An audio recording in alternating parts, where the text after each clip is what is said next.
Nothing beats an epic garlic harvest after the long wait to finally pull the bulbs.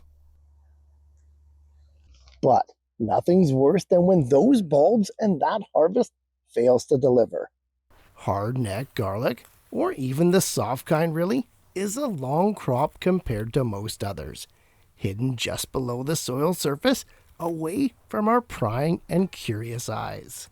When we go to finally pull up the bulbs, it's either a sigh of relief that it worked, or a sinking feeling that we completely wasted our time. So today, I've got the 8 main reasons why your garlic will fail. 8 things that, if done incorrectly, you can almost guarantee a poorer harvest. Let's flip the script to make sure that that doesn't happen. Garlic is a card-carrying member of the allium family, a close cousin of onions, except that it's grown from itself, from its own cloves, from that year's harvest. Never grown from seed, garlic has to literally be the easiest crop in the world to plant. Which is why so many people gravitate towards wanting to grow their own these days.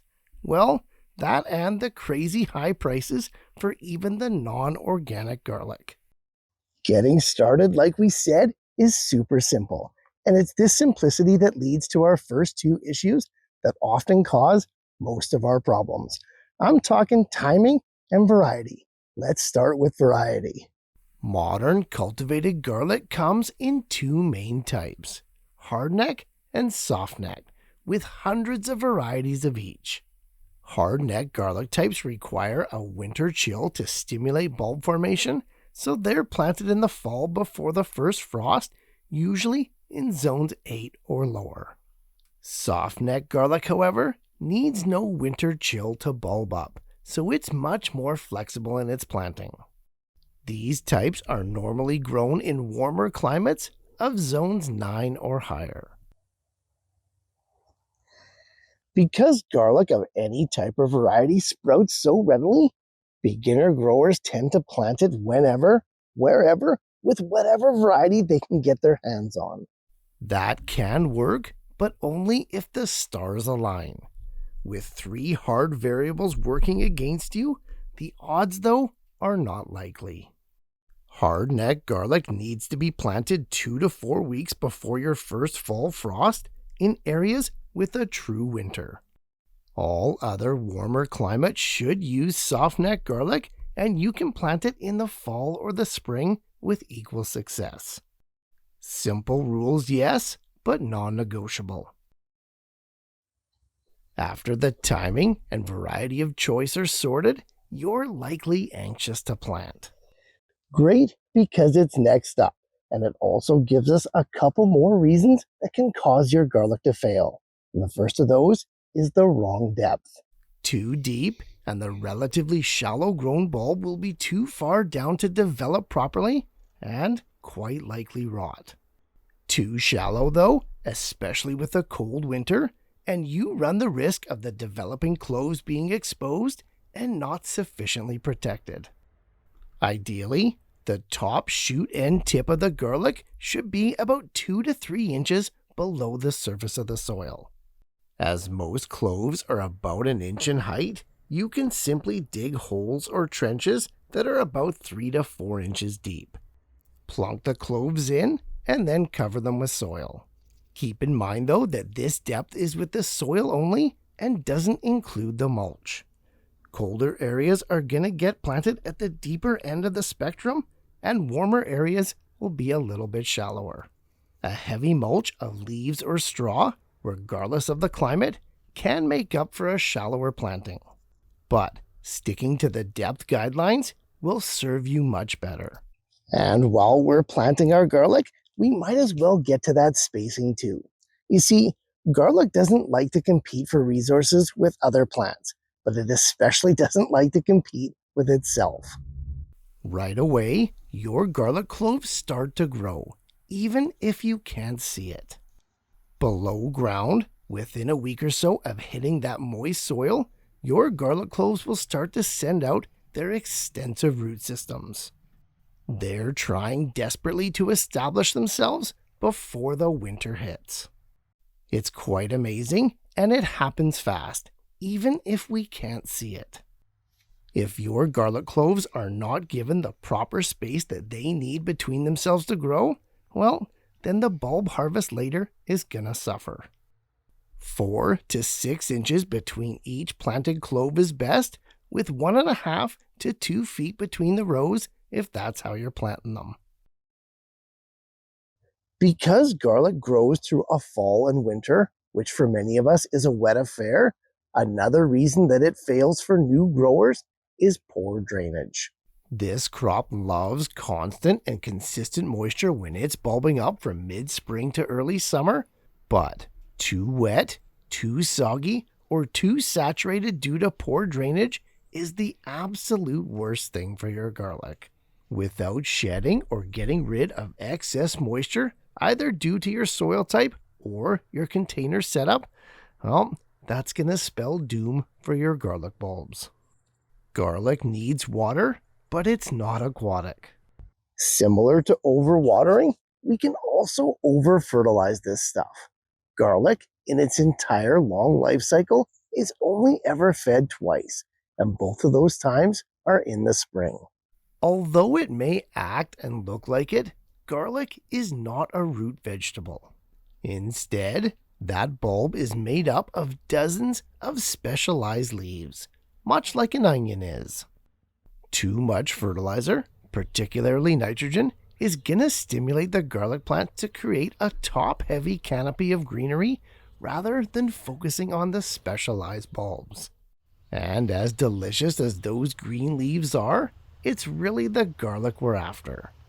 So, hold off on the excess nutrients and feed your garlic right after the last frost in the spring, and then again about 4 weeks after that.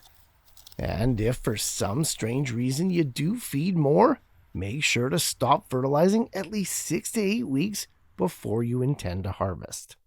Another thing to stop before that harvest is watering. Again, back to the moisture.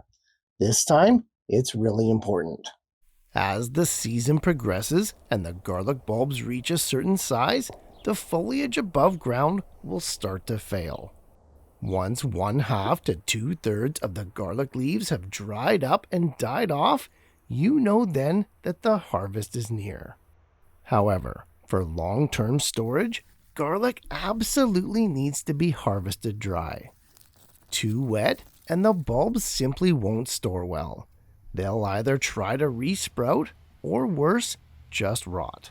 Stop all watering about 2 to 3 weeks before your intended harvest date, and try to pull up the bulbs on a day where it's not raining. And lastly, our eighth and final reason that can cause your garlic to fail is that when it is harvested, it's harvested at the wrong time. Too early, and the bulbs will be small and not fully formed, or if they are, they won't cure properly. Too late, however, and the papery coatings start to degrade, again running into more storage problems. Garlic needs to be harvested when 1/2 to 2/3 of the foliage above ground starts to dry up, fail, and die off. Once this happens, you know that the garlic bulbs are not going to get any bigger, and right now is the prime time to harvest. With garlic, it's all about max bulb size coupled with max storage viability. It feels like a lot of things can go wrong with this crop. And if we're not careful, it can. But growing garlic is a lot like following a recipe, and it gets easier the more times you do it. Still, let's recap all 8 things that we need to avoid when growing garlic so we don't miss a thing.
Garlic is the longest crop you'll ever grow, and to not get a proper harvest in the end can be devastating. Hopefully, avoiding the 8 pitfalls that we discussed here today lead you to your best garlic years yet. As always, guys, happy growing, and I'll see you in the next one.